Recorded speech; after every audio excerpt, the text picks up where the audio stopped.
Welcome back to my channel. I'm once again here to feed my She-Ra obsession. This time, I'm continuing my series on family in the cartoon, and I'm focusing on Bo and his dads, George and Lance. There is a lot less content with them in the show in general, but their storyline together is one that most, if not all, queer kids can relate to. Before I hop into my analysis, which is going to include a lot more explicitly queer content than before, I'd like to just celebrate the healthy and loving relationship between George and Lance.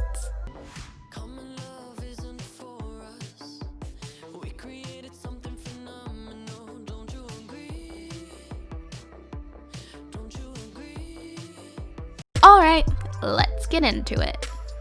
Bo has been living away from home for a while. In Season 2, Episode 7, we finally get to understand where he comes from. When Bo gets the notification on his pad that he has to go home, he panics. Initially, we can just write that up to him having important rebellion duties to take care of, but there's a deeper origin of this panic about going home, and we see why when Adora and Glimmer follow him there. We see as soon as Bo enters the room, he's tense and unhappy. His typical armor is gone, and he's carrying books instead of his arrows. He panics yet again as his two worlds, his family and his life with the princesses, threaten to collide. Then he tangles Adora and Glimmer into his web of lies when his dads barge into the room. When we first meet George and Lance, it's kinda hard to see why Bo is so nervous around his dads. They're kind, loving, and not afraid of physical affection. Then we learn of their expectation that he will become a historian, just like all 12 of his older brothers, and take over the library. Now we can begin to see the pressure he was under, and then we get another clue as to why Bo keeps his real interests a secret. Lance does not like the princesses, and for pretty good reason. Bo then confesses to Glimmer and Adora everything, what he's lied about to who and why, and he begs them to keep his secret. As the day drags on, Glimmer begins to question her friendship with Bo.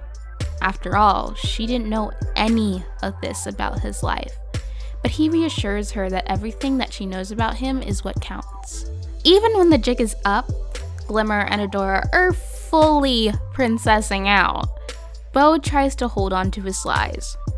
Finally, when he can't lie any longer, he rips off the midsection of his shirt to get a DIY version of his iconic crop top, grabs his bow and arrows, and proceeds to save the day. George and Lance are understandably confused, so Bo tells the truth for the first time in a while. He comes out as a soldier, and he gets one of the best possible reactions from his dads. And it all ends in a family hug with Bo's biological family and his chosen one. Now that we know the arc of the episode, let's bring out the queer analysis that I have promised. Beat for beat, this is obviously a coming out story. For better or for worse, coming out stories have become the go-to story for queer people. Bo is a subversion on this trope as he comes out as a soldier, sans imperialism, instead of gay. Within the context of this more intimate and familial episode, queerness is analogous to being in the resistance or associated with princesses.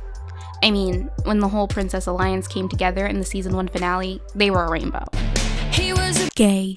She was a Gay. Can I make it any more obvious?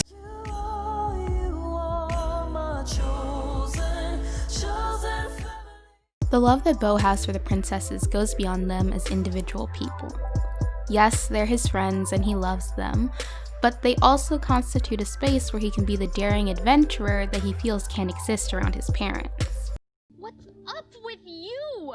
You have a secret family and you're supposed to be a historian, and you apparently hate pirates, and you never told me about any of this.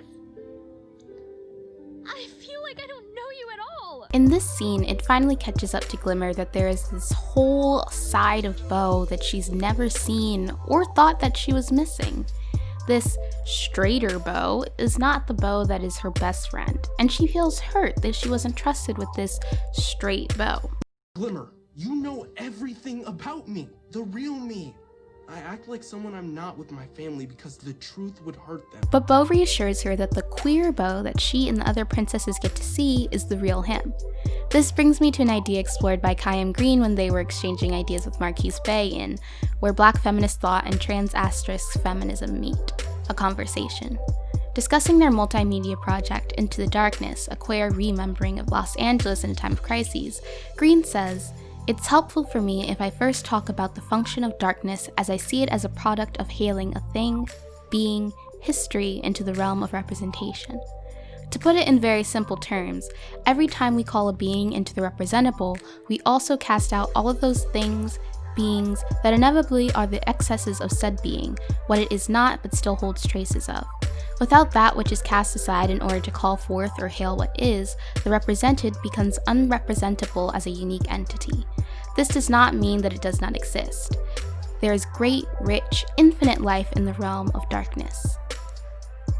Green is referring to the way that we as humans form our identity. Our identities are social constructions, for better or for worse. We form our identities based on societal norms that we have a part in shaping. That results in us either staying in line with social codes or being in opposition to them. For example, having long hair and identifying as a woman would be in line with social codes, but cutting your hair short would be in opposition. Another part of this social identity formation is the need for validation. The lived experience of people is that their identity is only as real as other people believe it to be.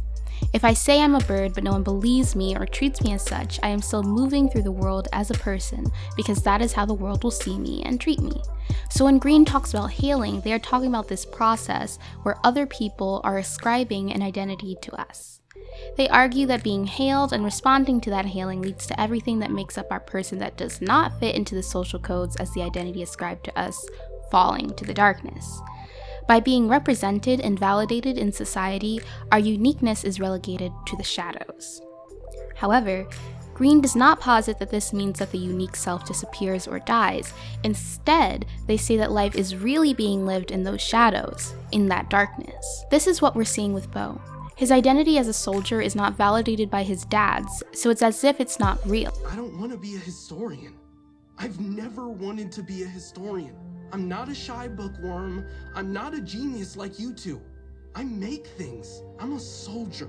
This is who I am, and I can't lie about it anymore, even though I know I'm breaking your hearts. When his dads validate him, his soldier identity is allowed into the light of his home. Previously, Bo had been living his life in the darkness with the princesses who are similarly aberrations from society, albeit for their powers. Bo was living that great, rich, infinite life in the realm of darkness with Glimmer and Adora.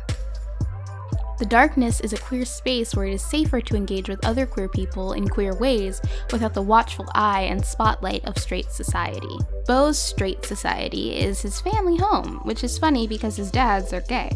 Like I said before, this is not your typical coming out story.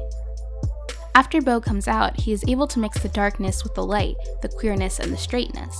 The show posits that this is the goal and it benefits Bo to do so.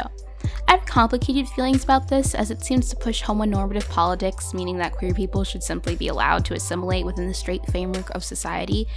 But I do feel that later seasons do push a more queer activist approach that calls for a restructuring of society around love. Future video maybe? Bo's dads know how to love, but they didn't know how to love their soldier son.